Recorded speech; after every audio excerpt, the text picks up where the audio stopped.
welcome to Top Tropicals. Today we're going to be teaching you about the Lemon Drop Mangosteen tree, right behind us.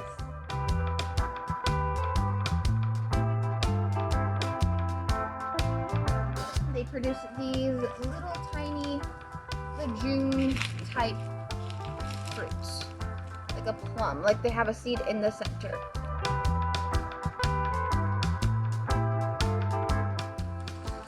Try it.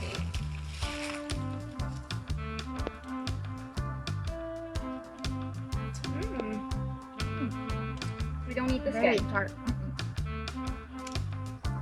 It tastes like a sour candy.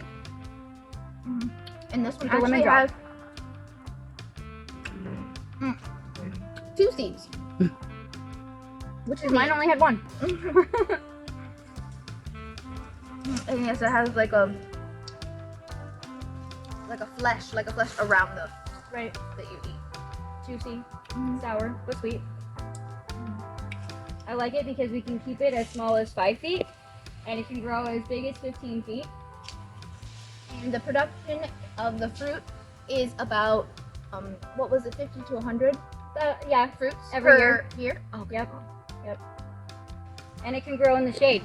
Unlike normal fruiting trees where they need a lot of sun, this one can grow right in the shade. And it does give a lot of extra shading as well. It has a lot of leaves. Yep. It's a very beautiful tree. I think it's one of my new favorites. The Lemon Drop Mangosteen. Mangosteen.